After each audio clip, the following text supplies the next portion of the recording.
Hi കൂട്ടുകാരെ, നമുക്കിന്ന് ഉണ്ണിമേരി കറി വെക്കാം. ഇതാണ് ഞങ്ങളിവിടെ ഇതിന് ഉണ്ണിമേരി എന്ന് പറയാം. ഞാൻ ഉണ്ണിമേരിയല്ല കഴുകി വൃത്തിയാക്കിയിട്ടുണ്ട്. അപ്പം നമുക്ക് കറി വെക്കാൻ ചട്ടി ഞാൻ അടുപ്പത്ത് വെച്ച് സ്റ്റൗ കത്തിച്ചിട്ടുണ്ട്. അപ്പം ഞാൻ എണ്ണ ഒഴിക്കുവാണ്.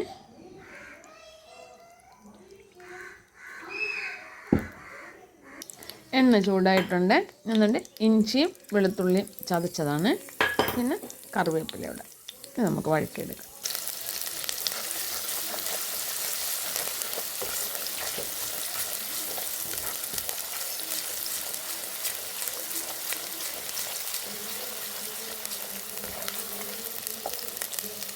നമ്മുടെ ഇഞ്ചിയും വെളുത്തുള്ളിയെല്ലാം വഴണ്ടിട്ടുണ്ട്. ഞാൻ മുളക് പൊടി ഇതിനകത്തൊട്ടിടുവാണ്.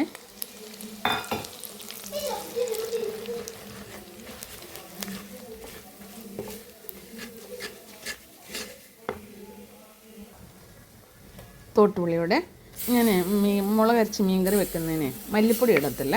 ഞങ്ങൾ അങ്ങനെ മുളക് അരച്ച് നമ്മുടെ മീനൊക്കെ കറി വെക്കുന്നതിന് ഇടത്തില്ല. പിന്നെ തേങ്ങ പച്ചക്കറി വെക്കുമോ, പിന്നെ തേങ്ങ നമ്മൾ വറുത്തരച്ച് വെക്കത്തില്ലേ, പിന്നെ മാങ്ങ ഇട്ട് കറി വെക്കത്തില്ലേ. അപ്പോൾ അതിനാണെങ്കിൽ നമ്മൾ ശകലം പിഴുപുളി ചേർക്കും. അല്ല, ഞങ്ങൾ പിഴുപുളി ചേർക്കാം, മല്ലിപ്പൊടി ചേർക്കാറില്ല കേട്ടോ, സോറി, മല്ലിപ്പൊടി. അപ്പം നമ്മുടെ മുളക് പൊടിയെല്ലാം ഒന്ന് വഴണ്ട് വന്നിട്ടുണ്ട്.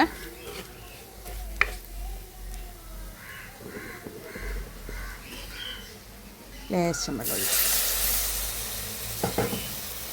ഞങ്ങളിവിടെ മീൻ ഉണ്ണിമേരി എന്നാണ് പറയുന്നത്. പിന്നെ പലയിടത്തും പല പേരല്ലേ വരുന്നത്. വന്നപ്പോൾ മീൻ ഭയങ്കര വിലയുമാണ്.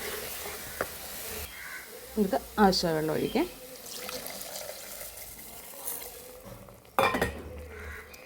ലേശം മഞ്ഞൾപ്പൊടി,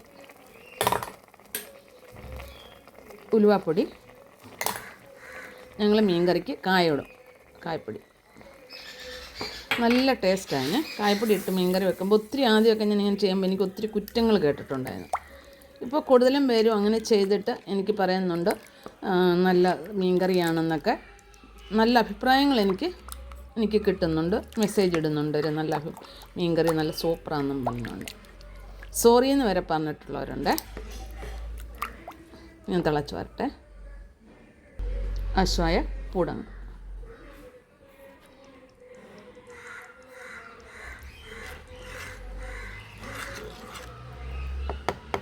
അടച്ചു വെക്കാം. നമ്മുടെ അരപ്പൊക്കെ തിളച്ച് വന്നിട്ടുണ്ട്.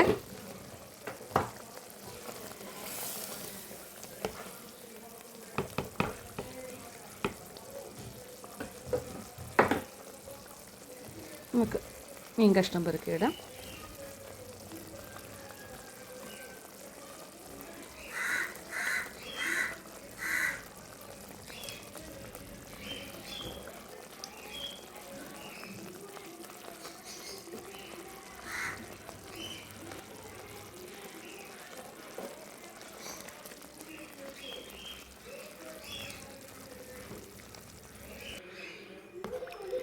ആവശ്യമായ വെള്ളം ഒഴിച്ചിട്ടുണ്ട്.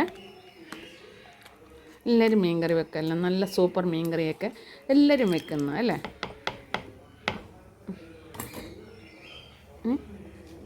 അടച്ചു വെക്കാം.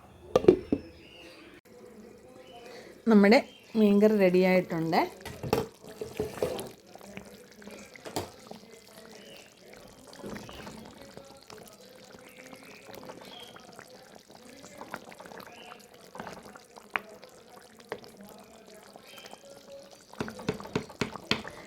ഈ മീൻകറി നിങ്ങൾക്ക് ഇഷ്ടപ്പെട്ടാലേ ലൈക്ക് ചെയ്യാനും ഫോളോ ചെയ്യാനും ഷെയർ ചെയ്യാനും മറക്കരുതേ.